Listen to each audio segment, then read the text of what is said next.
कुंती यदुवंश के प्रसिद्ध राजा सूरसेन श्री कृष्ण के पितामह थे। इनके पृथा नाम की कन्या थी। उसके रूप और गुणों की कीर्ति दूर दूर तक फैली हुई थी। शूरसेन के फुफेरे भाई कुंती भोज के कोई संतान न थी। शूरसेन ने कुंती भोज को वचन दिया था कि उनकी जो पहली संतान होगी उसे कुंती भोज को दे देंगे। उसी के अनुसार शूरसेन ने कुंती भोज को पृथा गोद दे दी। कुंती भोज के यहाँ आने पर पृथा का नाम कुंती पड़ गया। कुंती के बचपन में ऋषि दुर्वासा एक बार कुंती भोज के यहाँ पधारे। कुंती ने 1 वर्ष तक बड़ी सावधानी व सहनशीलता के साथ उनकी सेवा शुश्रूषा की। उसकी सेवा टहल से दुर्वासा ऋषि प्रसन्न हुए और उसे उपदेश दिया और बोले, कुंती भोज कन्ये, तुम किसी भी देवता का ध्यान करोगी तो वह अपने ही समान एक तेजस्वी पुत्र तुम्हें प्रदान करेगा। इस प्रकार सूर्य के संयोग से कुमारी कुंती ने सूर्य के समान तेजस्वी एवं सुंदर बालक को जन्म दिया। जन्मजात कवच और कुंडलों से शोभित वही बालक आगे चलकर शस्त्रधारियों में श्रेष्ठ कर्ण के नाम से विख्यात हुआ। लेकिन अब कुंती को लोक निंदा का डर हुआ। उसने बच्चे को छोड़ देना ही उचित समझा। इसलिए बच्चे को एक पेटी में सावधानी के साथ बंद करके उसे गंगा की धारा में बहा दिया। बहुत आगे जाकर अधिरथ नाम के एक सारथी की नज़र उस पर पड़ी। उसने पेटी निकाली और खोल कर देखा तो उसमें एक सुंदर बच्चा सोता हुआ मिला। अधिरथ निसंतान था। बालक को पाकर वह बड़ा प्रसन्न हुआ। सूर्यपुत्र कर्ण इस तरह से एक सारथी के घर में पलने लगा। इधर कुंती विवाह के योग्य हुई। राजा कुंती भोज ने उसका स्वयंवर रचा।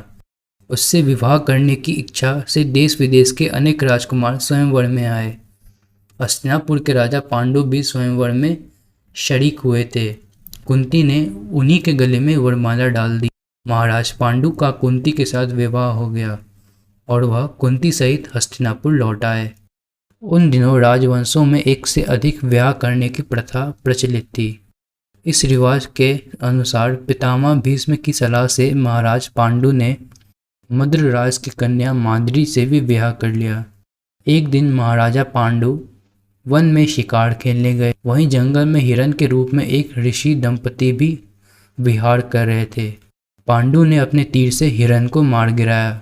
उसको यह पता नहीं था कि ये ऋषि दंपति है। ऋषि ने मरते मरते पांडु को श्राप दे दिया। ऋषि के श्राप से पांडु को बड़ा दुख हुआ। साथ ही वह अपनी भूल से खिन्न होकर नगर को लौटे और पितामह भीष्म तथा विदुर को राज्य का भार सौंपकर अपनी पत्नियों के साथ वन में चले गए और वहां पर ब्रह्मचारी जैसा जीवन व्यतीत करने लगे। कुंती ने देखा कि महाराज को संतान लालसा तो है, लेकिन ऋषि के शापवश वह संतानोत्पत्ति नहीं कर सकते। अतः उसने विवाह से पूर्व दुर्वासा ऋषि से पाए वरदानों का पांडु से जिक्र किया।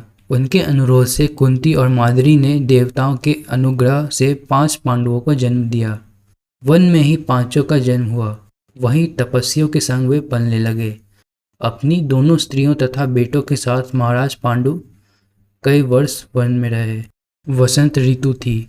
सारा वन आनंद में डूबा हुआ सा प्रतीत हो रहा था।